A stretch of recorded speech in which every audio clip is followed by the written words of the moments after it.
Hey, welcome to Let's Unravel. I'm your friend Christina. Thanks for stopping by. Whether you're a new listener or a reoccurring listener, welcome. So I just wanted to say a big thank you to anybody that's been exercising those like, comment, and subscribe buttons.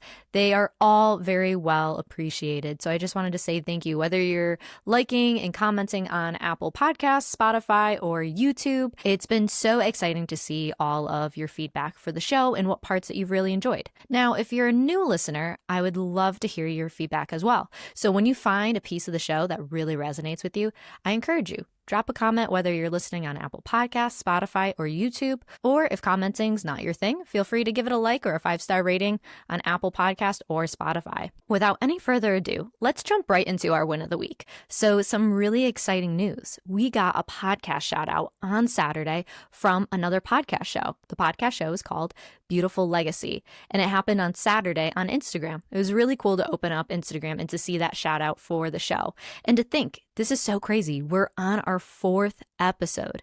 This has been such a wild journey and just completely exciting all the way around. So I just wanted to say thank you so much to Beautiful Legacy Podcast. It was really exciting just to open up and to see that shout out on Saturday. So thank you for that. Now, without any further ado, let's jump into our topic of the week. So it's time that we unravel, or let's unravel, Relentless Resilience. So Relentless Resilience. Resilience is a topic that people talk about, but I also don't feel like they talk about it enough, or maybe we don't talk about it in all of its beauty that it is, even though resilience is also sometimes a hard topic. But here at Let's Unravel, we love to go after hard topics. So with Relentless Resilience, the first thing I want to talk about is this idea. I'll lay the foundations with this thought process here. We all start out with the idea to strive towards greatness, except resilience is the admission to the arena, or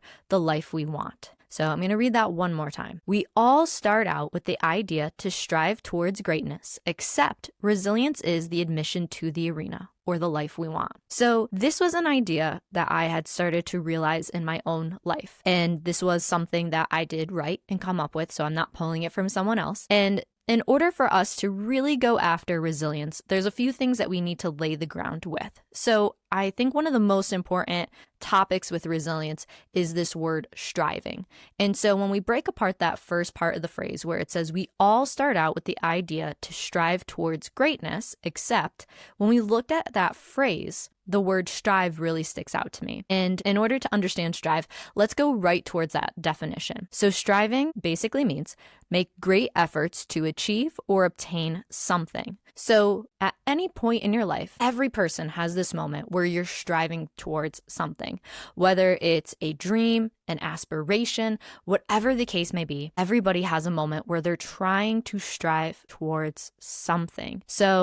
And whether you attain it or not, the point is we've all had moments where we've been ambitious and we've strived towards something. The second part of this phrase, resilience is the admission to the arena or the life we want. I wanted to focus on 2 words in this sentence. I wanted to focus on resilience and I wanted to focus on arena. And so first, let's look at resilience, seeing as it is the topic of our day. So resilience means the capacity to withstand or to recover quickly from difficulties. Basically toughness. And when you think about resilience, sometimes the picture that I see with resilience is you fall down after a failure or you make a big mess. And a lot of times resilience always seems to really focus on the failures and the messing up. And we'll debunk that theory a little further down, but just seeing resilience is a toughness. It's a rebounding. It's a coming back. That's what resilience looks like. And then this next word, arena. I'm using the word arena loosely, more in the context of life and how in order to get to the life or the ambitions or whatever it is that you want, that would be the arena. So whether you're someone that's striving for a particular career goal, whether it's a certain title, maybe it's a certain salary, whatever the case may be, that's the arena. That's the arena you're in. And when you work with certain people, they too are also in that arena, depending upon what it is that you're going after. So now that we've really looked at this idea of We all start out with the idea to strive towards greatness, except resilience is the admission to the arena or the life we want. Now that we have that burning in our mind, and we've broken down striving, we've broken down resilience, and we really looked at arena. And we're aware that this is the life that we want or the goals that we have. And that's the arena. Let's move forward to really the heart of this episode. In order to really pull back the layers, or should I say unravel the layers of resilience, is we need to debunk some things about resilience. And so whenever I would think about resilience, like I had said prior, resilience always seems to focus on failures and messing up.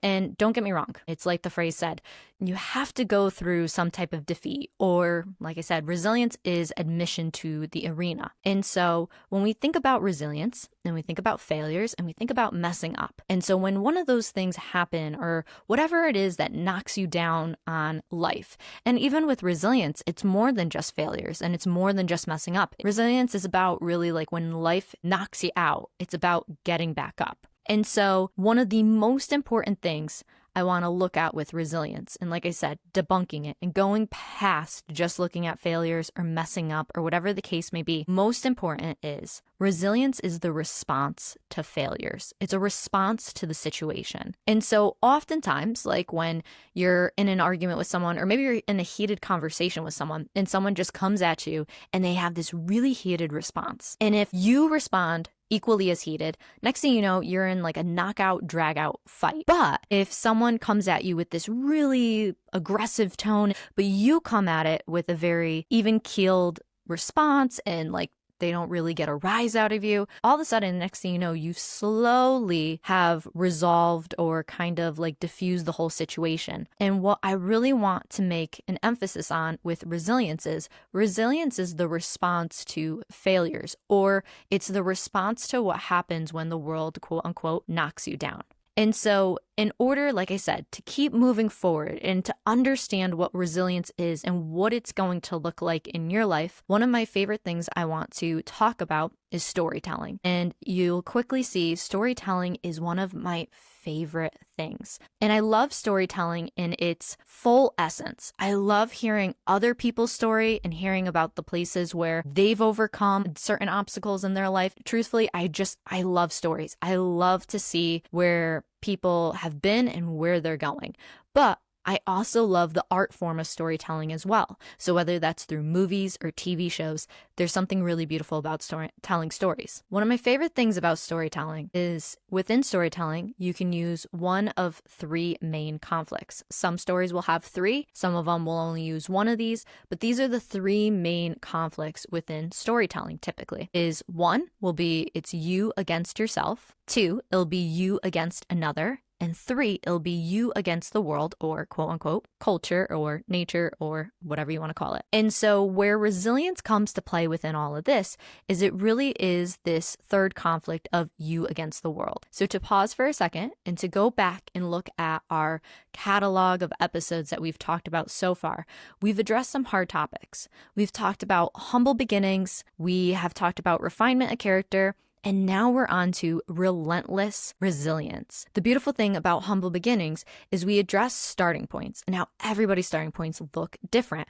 But with humble beginnings, people can see those starting points and you're under certain circumstances. When we moved into refinement of character, what was beautiful about that is we really looked at these internal battles we face. And a lot of times that would be the conflict of you against yourself. Now, when we move into relentless resilience, it's like I said, now we're focusing on the conflict of you against nature or the world. And so what's really unique about resilience and seeing resilience is there's so many places in life that we can be resilient. And one of the most important things that we need to understand about resilience is a muscle. The more you exercise it, the more you'll have. And like I said, we're going to go through some ideas of debunking what we think resilience looks like versus what resilience actually is. And so a really great line that I love comes from this movie that was made in 1954. And the movie was called On the Waterfront. Now, this line is very iconic, so here goes nothing. I could have been a contender.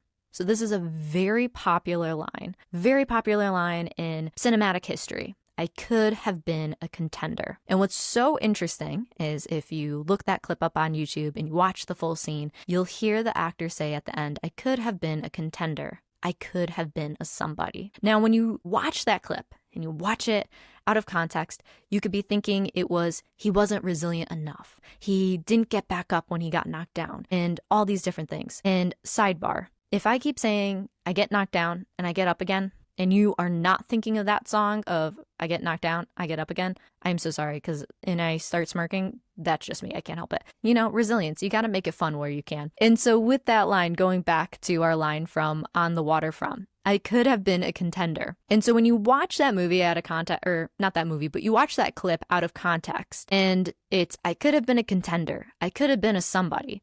A lot of times you're thinking, okay, and the movie is about an ex-prize fighter and how he turns to a union job and things happen and he gets involved in some not so great things and so on and so forth. And so when you're watching that clip, it's very easy to take that movie out of context. The character that had said this line, he was getting ready for his fight, and this fight was going to lead him to his journey of becoming a contender. And his brother comes into his room and he says, it's not your night. And now, years later, he's sitting in a car and he's saying to his brother, you told me that night I was in the garden that it wasn't my night. And so what he did, he threw the fight because his brothers, they were involved in some not great things. There was money on who was going to win, and it wasn't his night, was basically the moral of the point. And he's saying in this scene that he could have taken his opponent. He could have won. He could have been a contender. He could have been a somebody. And so what was so interesting is with resilience, one of the most important things we need to know about resilience is no one can make you resilient. You don't just become a contender. You have to fight to gain those titles. So in that moment when his brother goes, it's not your night, he gave in to really that conflict of you against another. He gave in to the you against your world. And here it was saying like, no. This is not your fight. This is not your time. And so he didn't get back up again. He allowed himself to stay there. And so when all of the sudden he's saying, I could have been a contender, I could have been a somebody. And instead, resilience to him in that moment would have been saying, you know what? It's not going to look good if I win and people had money and some of these people are going to lose money and, all the things that go along with all those things. And so the point is, when we look at resilience and we're able to see that no one can make you resilient, being resilient is a muscle. And it's something that you have to practice and it's something that you have to exercise. You'll have these resilient building moments where it's over time, it looks very insignificant until all of a sudden you get hit with your big time resilient moment. And so another idea I like to look at with being resilient is I always think about athletes. If there's anybody that knows how to be resilient, it's athletes, especially Olympic athletes, whether they've won medals, whether they haven't won medals. The point is Olympic athletes know what it takes to get certain results, to get to certain places. Why? Because being resilient is about showing up. It's about getting up. It's about being where they need to be in order to strive to achieve those things that they want to be. If there's a certain goal or life that you want, you have to be in the arena of where that life is. So if you're someone that wants to be a lawyer, it's really hard to be a lawyer when you're in medical school. And if you're in medical school and you really want to be a lawyer, it's really hard to be a lawyer when you're in the medical world. And that's the point. You have to know what arena you're ready to compete in. And then once you arrive at that arena, the only way to get in is through resilience. Another great analogy or really movie, because once again, I love to talk about movies and I love to bring in just these visuals. One of my all-time favorite movies and franchises is Rocky. I grew up watching Rocky. This was like a family favorite movie. And so what's so cool about Rocky is not only does Sylvester Stallone star as Rocky in the Rocky series, Sylvester Stallone actually wrote the first Rocky movie, and he also contributed to the rest of the franchise.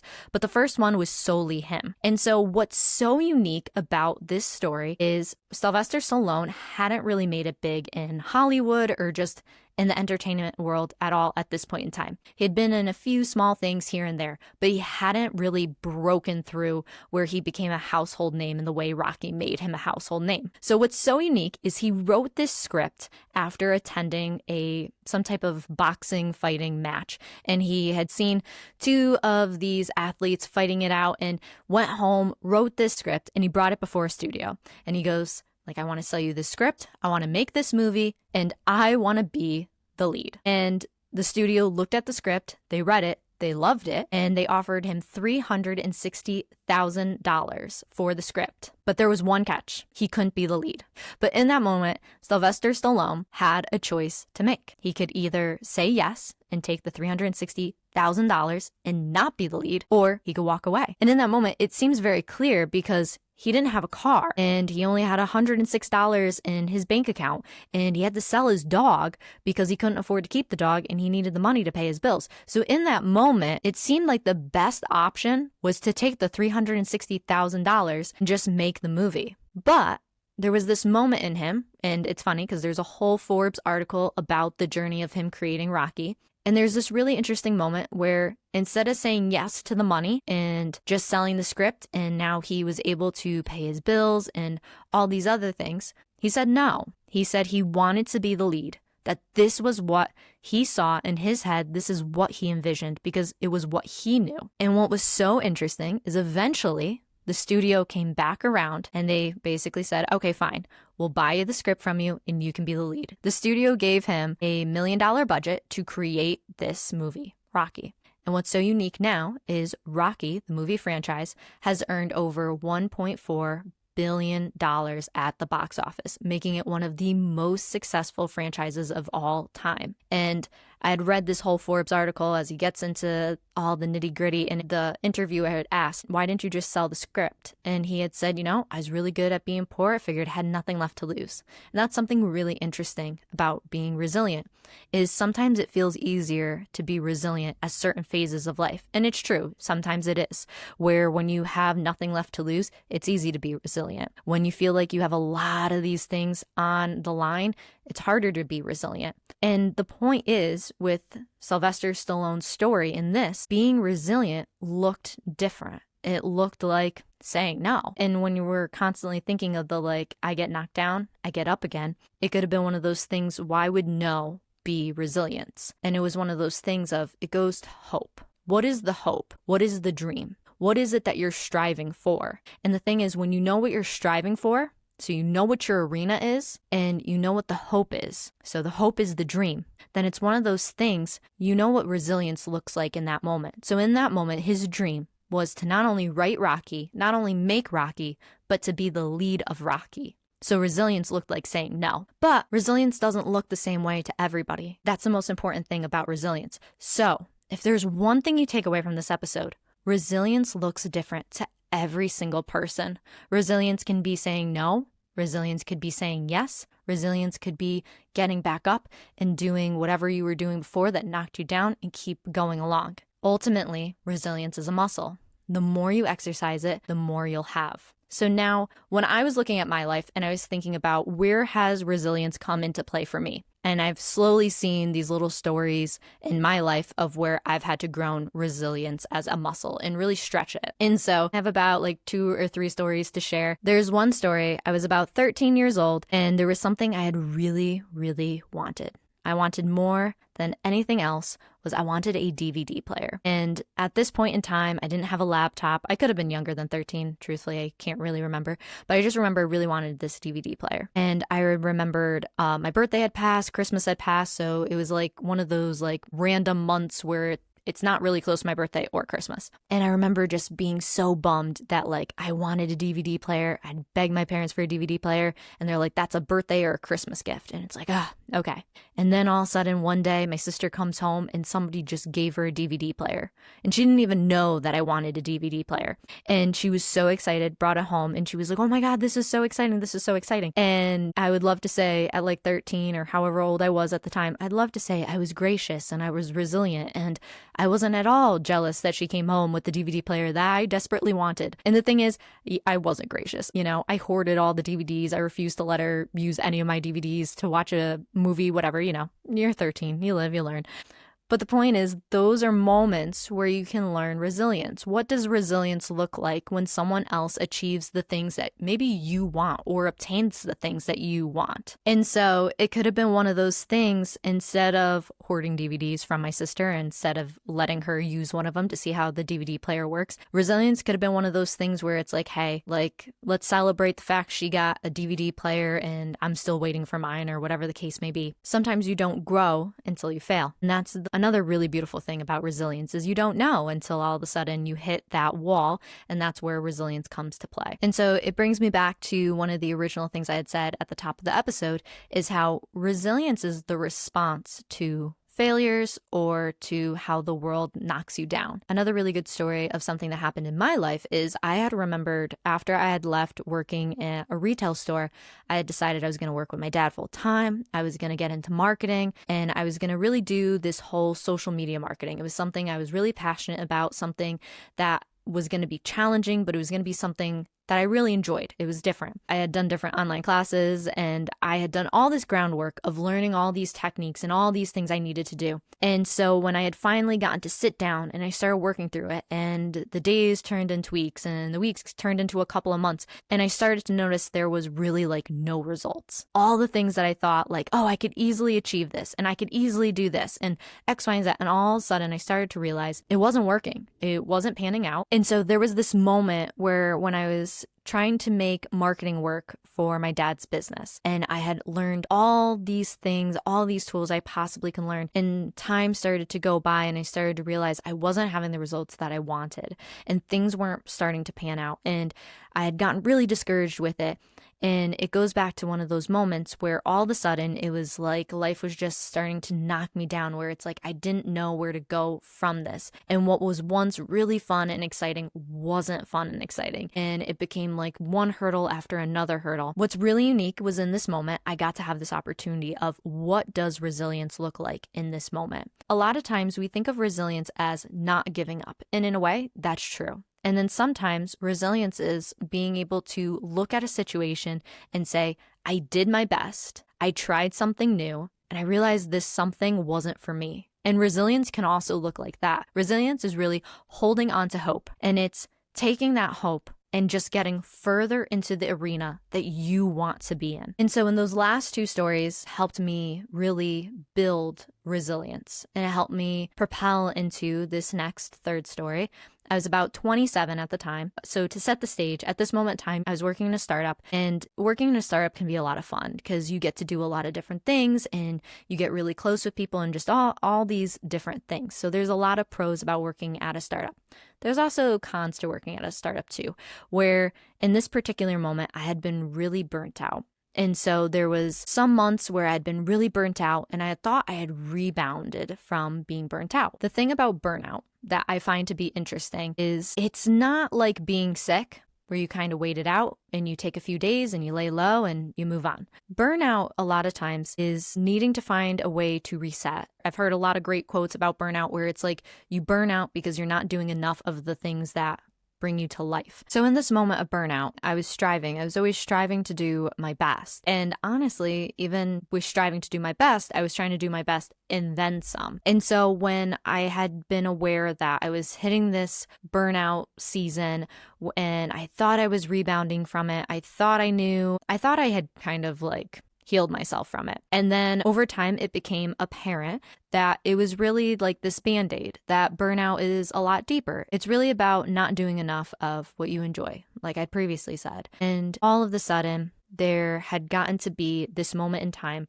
where I was working and there had been an immense amount of workload to the point I couldn't handle it myself anymore, where we needed to have more people and all these different things. And all of a sudden, there just became this breaking point. And it was really like hitting a wall, full stop. It felt like hitting a brick wall where all of a sudden I found myself on the floor, and it was like I don't even know if I want to get up again. And I was having to ask myself a lot of hard questions because it goes back to saying, what does being resilient look like in this season? And I had started to realize the things that I valued weren't lining up with where I was at in life. And I had started to realize that I'm like, it's not worth it. It wasn't about being stressed. It wasn't about really even being burnt out. It was realizing that burnout comes from not doing enough of the things that you enjoy. And even within burnout, and yes, it has to do with workload and just all these different things. And we'll talk about burnout in a future episode.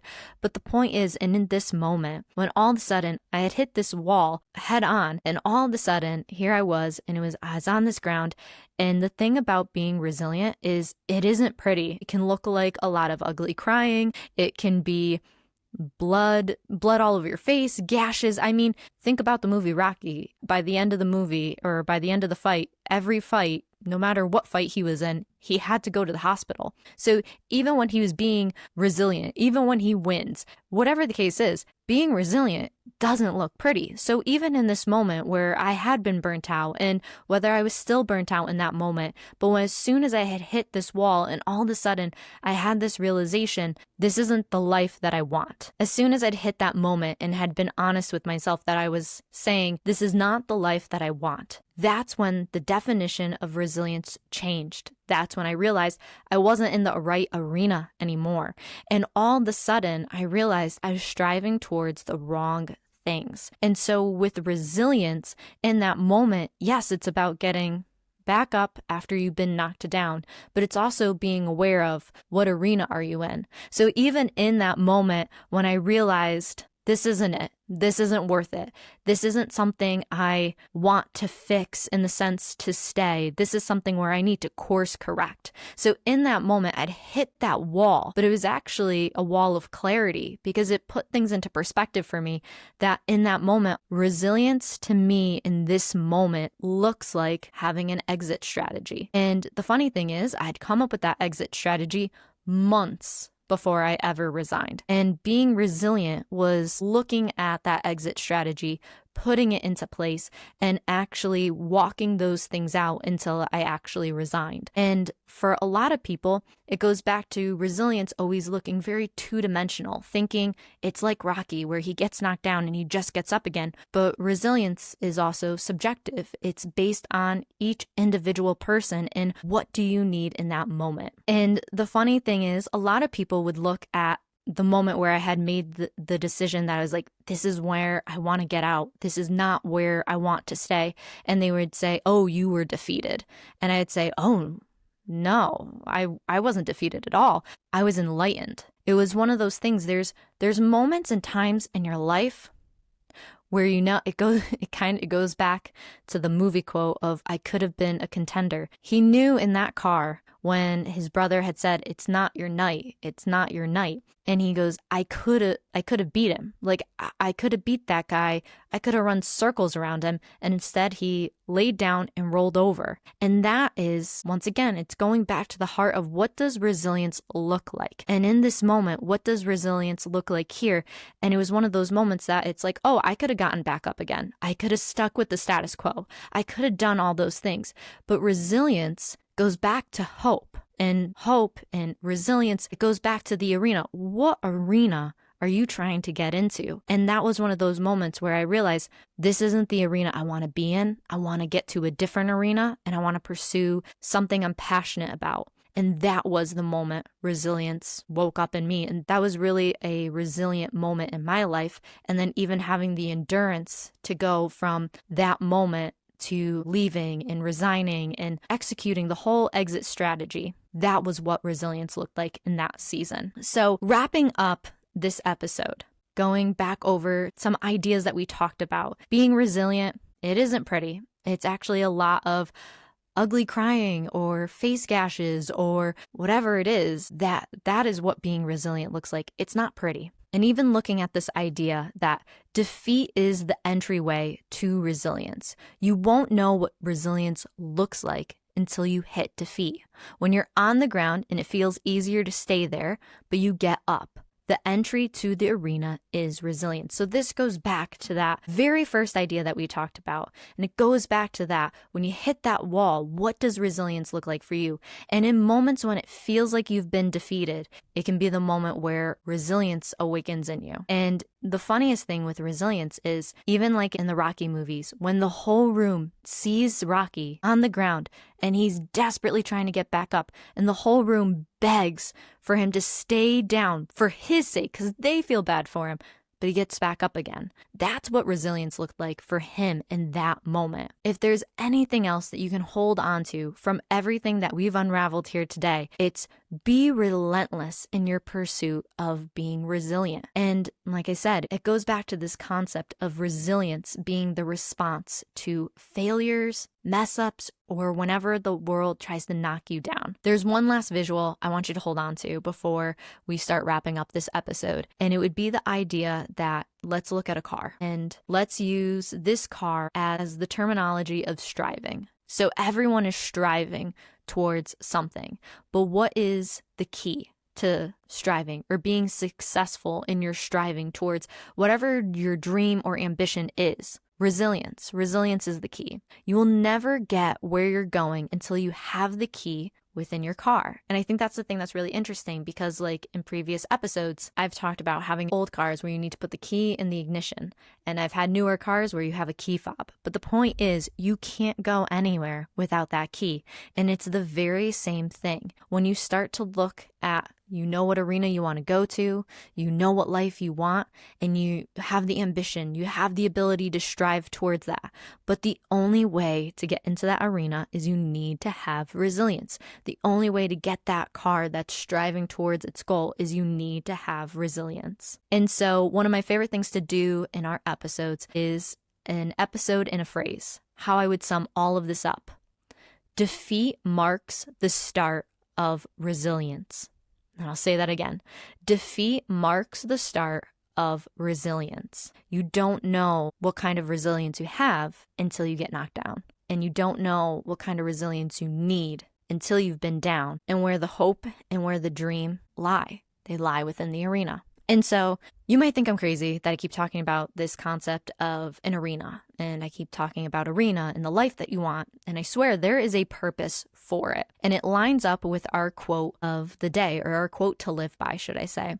And it comes from Teddy Roosevelt. And he had said this great quote in a speech. It is not the critic who counts, not the man who points out how the strong man stumbles, or where the doer of deeds could have done them better. The credit belongs to the man who is actually in the arena, whose face is marred by dust and sweat and blood, who strives valiantly, who errs, who comes short again and again, who at best knows in the end triumph of high achievement, and who at the worst, if he fails, at least fails while daring greatly. I think that quote is, I find myself speechless after I read it. I find that quote to be perfect. It sums up exactly what resilience looks like and how people that have resilience, how they fight, how they achieve, and how they move forward. But even, I love the ending and where it says, and who at the worst, if he fails, at least fails while daring greatly. It's better to have been resilient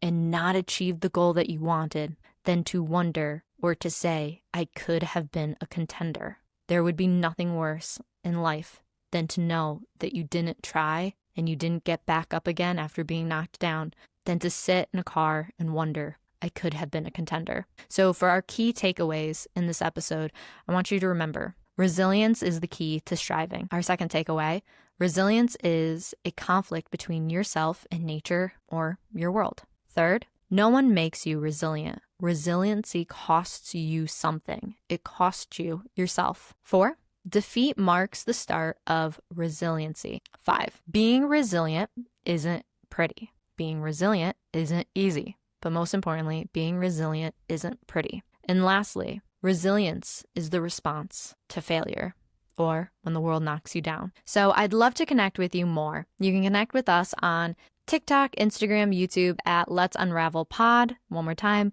That's at Let's Unravel Pod. If you enjoyed this week's episode or just our podcast show in general, please leave a review on Apple Podcasts or Spotify. Your comments and 5-star ratings go a long way and are always greatly appreciated. And also, if you haven't already subscribed, please feel free to subscribe or press that follow button wherever you are listening. Like always, thank you so much for hanging out with us, and I will see you again next week. We have new episodes every single Thursday. So see you soon. Bye.